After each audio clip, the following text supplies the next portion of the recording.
in case you had any doubts. No, this is the eye test. Right. And we have been co-authoring a series of papers. The bad news is this is not the last. But the particular starting point is conceptualization. I feel that this morning we should have started with the European condition. We could then have discussed, and take Europe as the EU, what is the condition? Is it crisis or is it normal? And then we could have discussed whether it was politics or economics or both. This afternoon, we're going to point out that European integration is an ambiguous concept in English.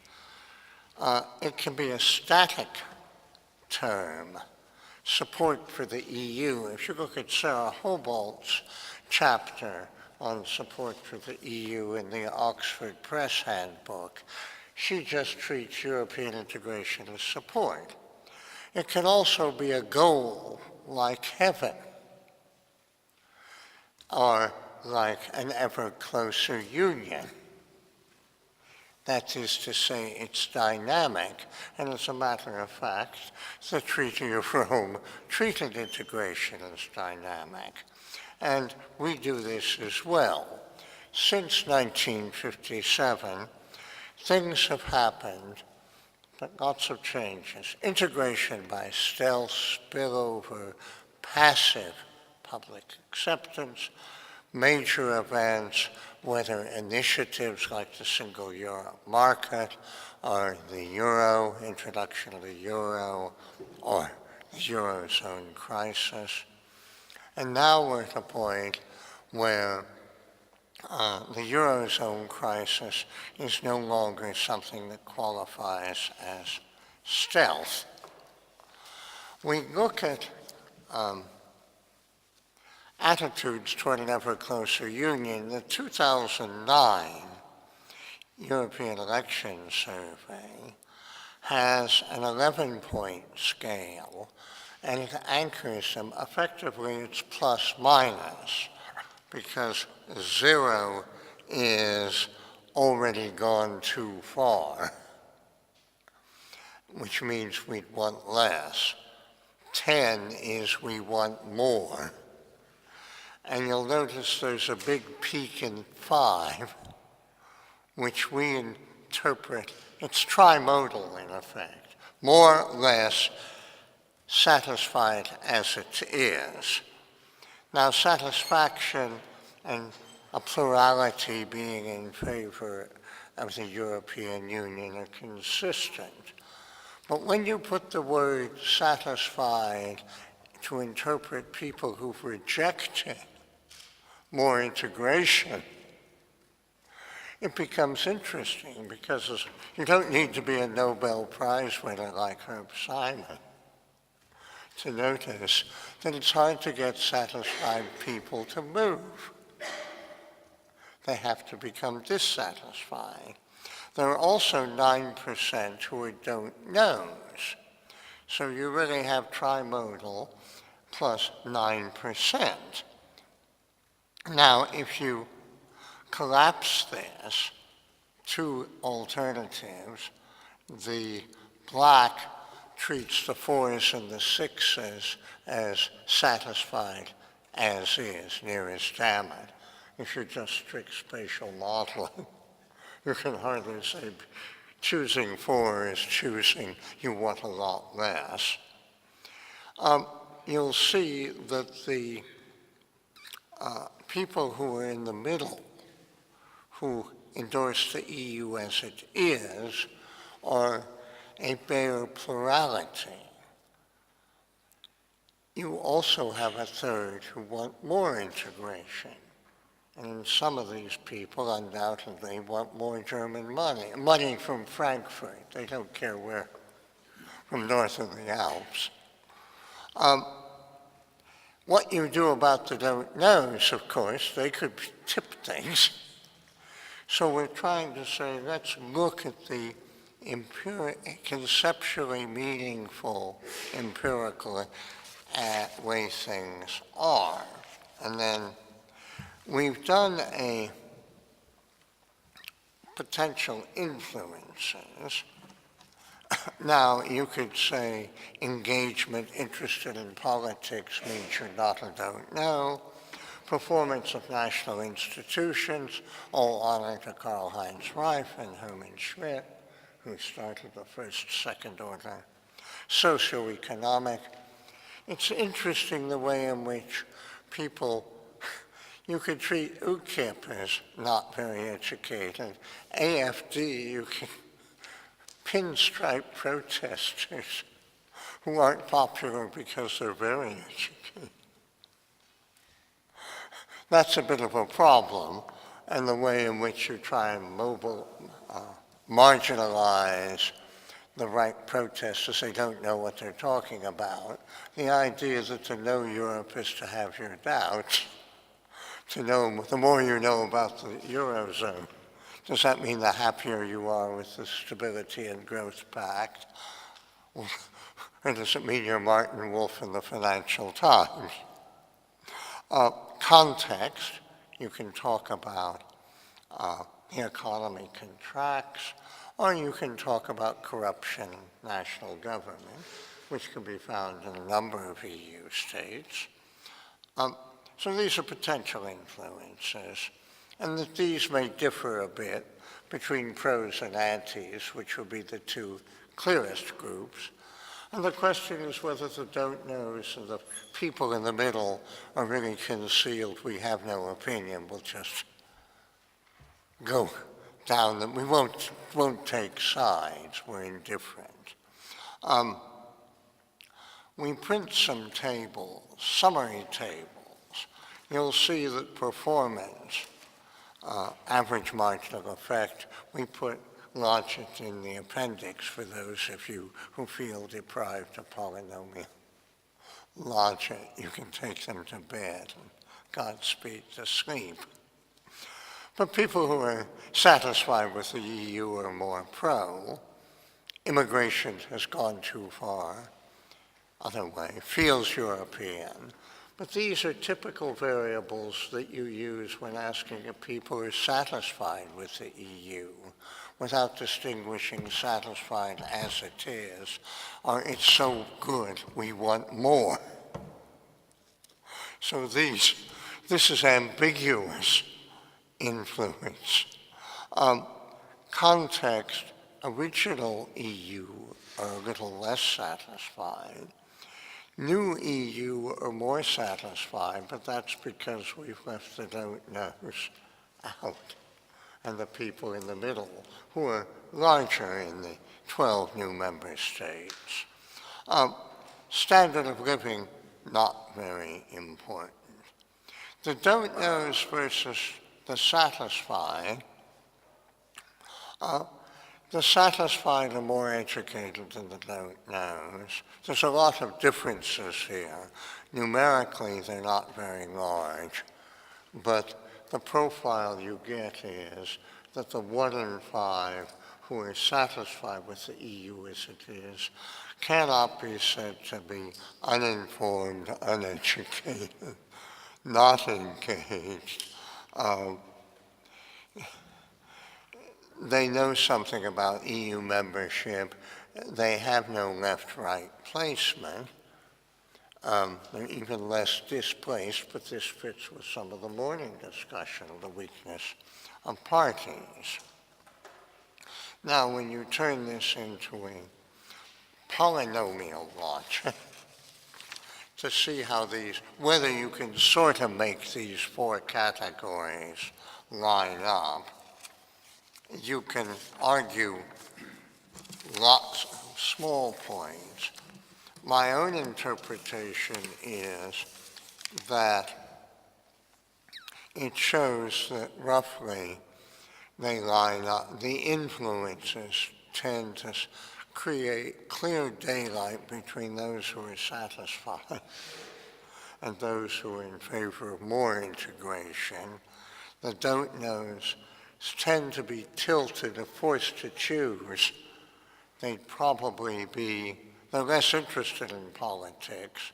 They're not anchored in left-right. They don't feel European. They're not satisfied with Europe, but neither are those who say they favor Europe as it is compared to the pros. So there's a lot in this to say if you force the 9% to come off the fence, they're more likely to be wanting less integration. And there's certainly, I think, no evidence in this to say that those who are satisfied as it is are merely a little hesitant about the next step toward an ever closer union.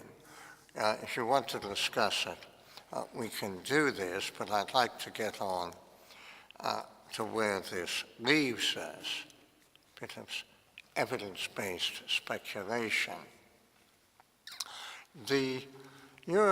I think we've got a 1+2 divided by 2 election. 2004, if you take it's the economy stupid,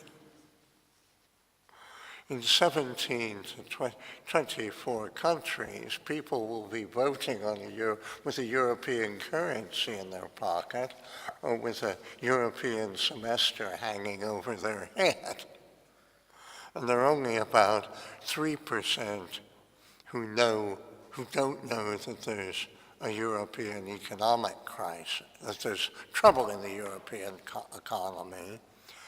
Only about half the households say that there's trouble in their personal economy, household economy. And these are fairly stable Eurobarometer feelings.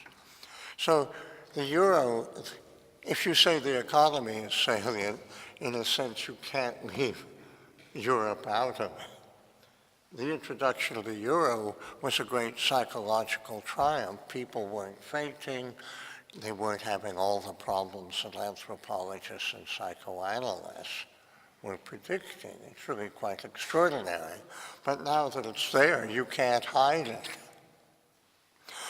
And the association of EU policies with national policies has a substantial amount of negativity in it, and parties will mention this, except in the German Bundestag.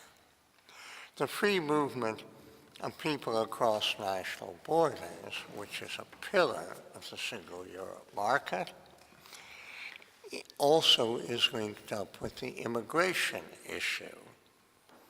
And there's a number of journal articles out there. One can talk about whether there's a second dimension.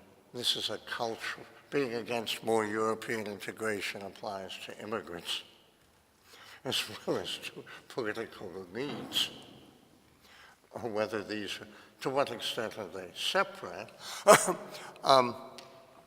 But it is an issue which, being a pillar of the Eurozone, increases the integration of national and European politics. And they're becoming more salient than they were in 2009 or in 2004.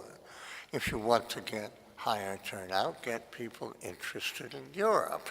This is being done without DG Communication needing to spend a penny. You only need a 500 billion line of credit and traction. Many of the attitudinal influences tend to be constant, like old EU member states or education, socioeconomic. So what we're looking at, I think, is reduced EU satisfaction. Now, the interesting thing about dissatisfaction is the Herbert Simon model is trial and error. It's not that you go more or less, but you go searching for something that works. It gets rid of the dissatisfaction. Now, there are two leading theories out there. One of them is the Stability and Growth Pact, which is in fact, every clause in it is not about stability, it's about the growth and the locking in of more European integration. That's not pro or anti, that's merely a clinical thing. Read the 16 paragraphs, the European semester. It's about more integration. And the reason is it's then meant to produce stability and growth. But it's a commitment to means, enforceable means with reversed qualified majority. It's a technocratic document to increase centralized power in return for certain things. The other, of course, is offered by everything from AFD to UKIP, etc. We've already discussed that. So there's also, we've discussed, dissatisfaction with national government. Well, in terms of our 2009 model, you would expect that what we've been observing since 2009 would encourage people to move away from more integration. There'd be more traffic toward not being hesitant about more integration, but being satisfied with as it is and don't do more. That's a perfectly logical position. I'm not quite sure what Philippe Hollande's position is, but he certainly doesn't want to have more done to him by the stability power. He'd rather have a free ride like 2003 that he took with the Germans. But the Germans aren't going to allow that. It'd be harder to get the French to allow the French to cheat. I'm not saying it can't be done, and there's precedent. A multi-level outcome. At the EU level, however you slice and dice the numbers, the three largest party groups, which between them will have 2/3 to 3/4 of the seats in the parliament, are already there. The People's Party, the Socialists, and the Liberals. Moreover, if they each lose some seats, they will have more reason to hang together. Because the absolute majority requirement, which isn't normal in parliamentary democracies, requires a black-red coalition or a coalition of the non-left. And a non-left coalition would be Le Pen and UKIP and the Scottish National Party. It's a category rather than a coalition. And when you look at the Profiler data, 84% of MEPs were for more integration in 2009. A few more of them may be for don't knows, like the British Labour Party, having no policy. But there will be a big preponderant group, and that there will be a cartel in the European Parliament supporting more integration and more voice for the European Parliament in what's being decided by technocrats. But it's not going to be a policy that Martin Wolf, it's not going to be a Keynesian policy. There'll be more voice from the New York Times and the FT, anti-austerity. But there is an increase to integration. So I think what we're in is a multi-level game, because what follows after the 2014 election is every member of the European Council except Luxembourg, maybe even Luxembourg, will be looking to the next national election. And what will they see at their heels? They will see a rise in vote for protest or anti-integration parties.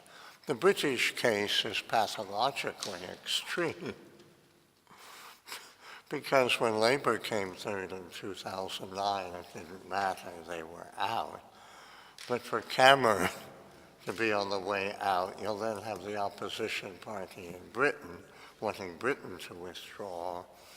You will have the French president, who unfortunately can't resign, much as he may wish, being under pressure from his own left plus Le Pen, not to give in to the Germans.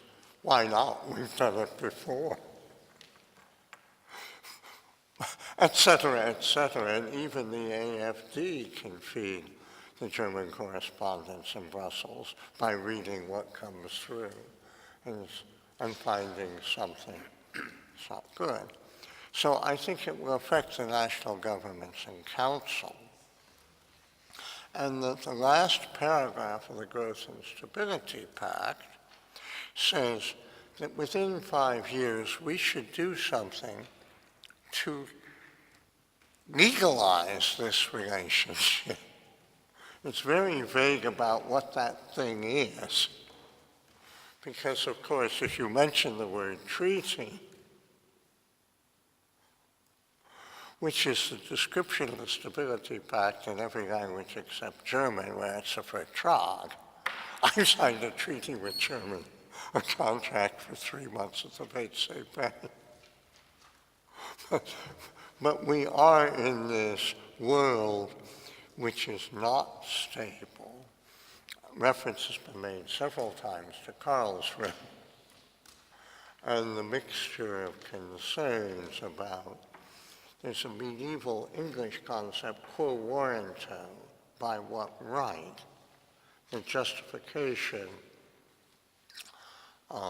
which can be multiple blame.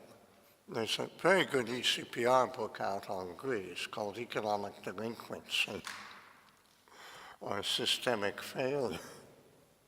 It's by a Greek, and you can have both. But the author suggests that the Greeks weren't the only one who made a few mistakes. And I myself am on record as to, and others I would cite as flagging it. So when you try and justify the move toward an ever closer union, which is a necessary condition of a technocratic pact, I think there will be more national level, there'll be more integration, but the first level will come back to haunt. Members, I choose my words carefully, members of the European Council. Thank you very much.